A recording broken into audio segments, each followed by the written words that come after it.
মোমো তো সবাই পছন্দ করেন। আসসালামু আলাইকুম সবাইকে। তাই আমি আজকে বাসায় মোমো বানানো ট্রাই করলাম। এর জন্য 2 কাপ ময়দা নিলাম, তারপর একটু লবণ দিয়ে দিলাম একটু সয়াবিন তেল। এগুলা ভালো করে মিশিয়ে নিলাম।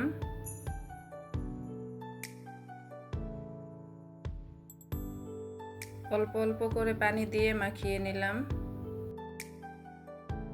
এই তো একটা ডোয়ের মতো বানিয়ে আমি এটা সাইডে রেখে দিয়ে মোমোর ভিতরের পুরটা বানিয়ে নেব এখন।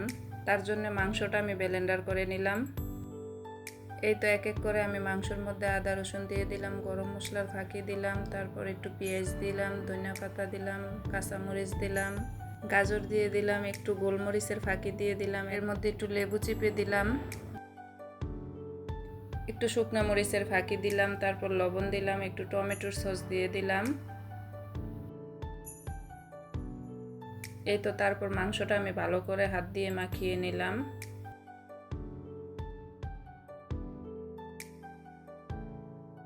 শেষে এর মধ্যে আমি একটু হালকা তেল গরম করে দিয়ে দিলাম।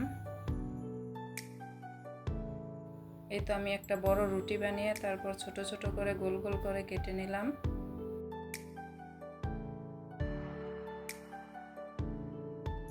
এই তো বানিয়ে রাখা পুরটা ভিতরে দিয়ে একটা একটা করে আমি মোমোর মতো বানিয়ে নিলাম।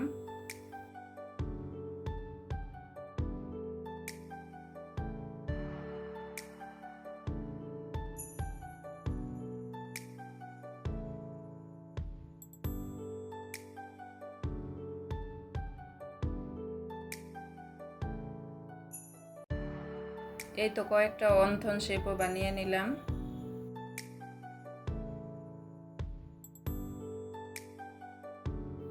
এই তো আমার মোমোগুলা বানানো হয়ে গেছে সবগুলা। এই তো একটা পাতিলের মধ্যে পানি গরম দিয়ে আমি একটা ছাঁকনি দিয়ে বসিয়ে দিব। এই তো এভাবেই আমি মোমোগুলা সিদ্ধ করে নিলাম। এই তো মোমোর সাথে খাওয়ার জন্য আমি চিলি অয়েল বানিয়ে নিব।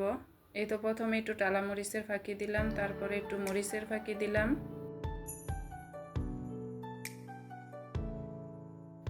দিয়ে দিলাম পরিমাণ মতো লবণ, এরপর দিয়ে দিলাম কাঁচামরিচ ও রসুন কুচি।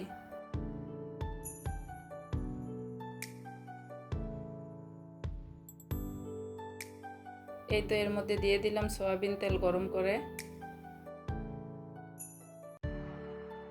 এই তো তৈরি হয়ে গেল চিলি অয়েল। আপনারাও চাইলে এইভাবে বাসায় বানিয়ে নিতে পারেন চিকেন মোমো।